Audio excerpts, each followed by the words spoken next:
اپنا خیال کیسے رکھتا ہوگا؟ کیا اس کو کوئی سوپ بھی بنا کر دیتا ہوگا یا نہیں؟ یا گرم چائے اور جوشاندہ بھی وہاں پر مل جاتا ہوگا؟ یہاں پاکستان میں تو کرشی کا جوہر جوشاندہ پی کر اس کو کچھ افاقہ ہو جاتا تھا، معلوم نہیں کینیڈا میں اس کو وہ بھی دستیاب ہوگا، یا اگر ہے بھی تو اس کو وہ ڈھونڈنے کی یا خرید پانے کی فرصت بھی ہے یا نہیں۔ تو ناظرین، میں یہ کہنا چاہوں گا کہ کینیڈا پاکستان سے جو بندہ اٹھ کر آ جاتا ہے تو عام طور پر لوگ بہت ریئلسٹک ہو کر آتے ہیں اور اپنے شاہانہ انداز زندگی اور نخرے سب پیچھے چھوڑ کر کسی بھی قسم کا کام کرنے کے لیے اور کسی بھی قسم کے حالات میں رہنے کے لیے ذہنی طور پر آمادہ ہو کر آتے ہیں۔ تو مجھے بھی جو ویڈیوز میں آپ برف صاف کرتے دیکھتے ہیں، جو بلک آف دا ویڈیوز میں نے بنائی تھی وہ 2 ہفتے پہلے کی تھیں، 3-4 دن لگاتار برف باری ہوئی تھی، میں نے بھی خوب برف صاف کی، اور اس کے بعد سے اب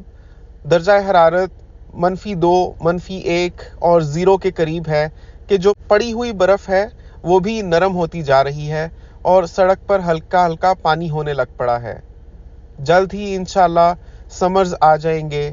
اور اگر میرے سمرز کے ولاگز آپ اٹھا کر دیکھیں تو آپ کو ایک تر و تازگی، زندگی، روشن خیالی اور خوشی کا احساس ہوگا۔ شاید میرے ڈے ٹو ڈے ولاگز دیکھ کر ہی آپ سمجھ جائیں کہ کیسے کینیڈا میں ونٹرز لوگوں کو ذہنی طور پر افیکٹ کرتے ہیں،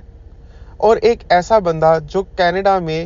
اپنی فیملی کے ساتھ موجود ہے اور اس کے پاس ایک اچھی جاب بھی ہے الحمدللہ، اور ماشاءاللہ سب کھاتے پیتے ہیں اور جو چاہیے وہ لے لیتے ہیں، اس کے باوجود ایک خالی پن کا احساس اور ایک تنہائی اور افسردگی کا احساس دل میں گھر کرنے لگ پڑتا ہے، اور شاید یہ ناگزیر ہے۔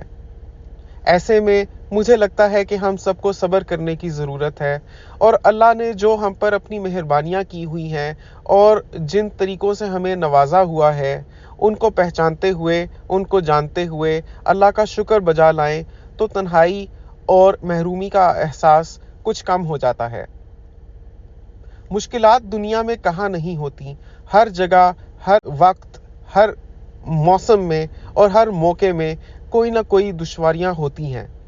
لیکن ضروری یہ ہے کہ انسان یہ سمجھے کہ کیا دشواریاں زیادہ ہیں یا اس کو ملی ہوئی سہولیات زیادہ ہیں۔ ہم یہ سمجھتے ہیں کہ وہ ایک چیز جو ہمیں وقتی طور پر بودر کر رہی ہے وہی سب کچھ ہے اور ہم اس سے کبھی چھٹکارا نہیں پائیں گے، لیکن اگر ہم اپنی گزشتہ زندگی پر نظر دوڑا کر دیکھیں تو ایسے مقامات زندگی میں کئی بار آئے اور اللہ نے مکھن سے بال کی طرح سے اس میں سے نکالا، یہاں تک کہ اگر ہم اب اس پر نظر دوڑائیں تو ہنسی آ جاتی ہے کہ کیسی کیسی چیزوں کی وجہ سے ہم پریشان ہوتے تھے۔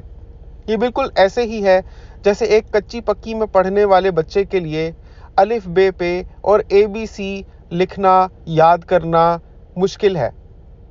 اس کے لیے وہ اتنی ہی بڑی مشکل ہے جیسے کینیڈا میں کسی کو جاب ملی ہو نئی اور وہ اس میں اپنے قدم جمانے کی کوشش کر رہا ہو، ماحول کو، کام کو سمجھنے کی کوشش کر رہا ہو، ہر طرف سے اس کو ریزسٹنس بھی مل رہی ہو اور بہت سے لوگ اس کو ایکسیپٹ بھی نہ کرتے ہوں، اس کے باوجود وہ لگاتار کوشش کر رہا ہو، لیکن اس کو مشکل تو ہوگی۔ تو اس بندے کے لیے وہ مشکل ایسے ہی ہے جیسے کچی پکی میں پڑھنے والے بچے کے لیے الف بے پہ یاد کرنا یا لکھنا۔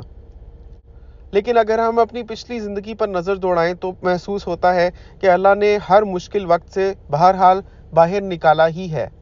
اور کوئی بھی مشکل ہمیشہ کے لیے نہیں ہوتی۔ ضروری یہ ہے کہ انسان اپنی ترجیحات کو سمجھے اور یہ دیکھے کہ وہ کہاں جانا چاہتا ہے، اور سب سے بڑھ کر یہ کہ اپنی کامیابی حاصل کرنے کی دوڑ میں اس کے ہاتھ سے اس کی اصل ویلیوز اور اخلاقیات تو چھوٹتی نہیں جا رہی۔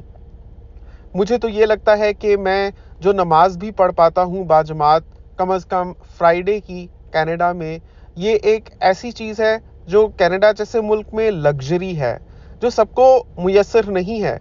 شکریہ دوستو کہ آپ نے میرے جذبات سنے۔ اگر آپ کو یہ ویڈیو پسند آئی تو پلیز لائک اور سبسکرائب ضرور کریں اور اپنے دوستوں کے ساتھ یہ پیغام شیئر بھی کریں۔ اللہ ہم سب کو اپنی رحمتوں سے نوازے۔ آپ سے ملاقات ہوگی انشاءاللہ اگلی ویڈیو میں۔ اپنا بہت خیال رکھیے گا۔ اگلی دفعہ تک کے لیے اللہ حافظ۔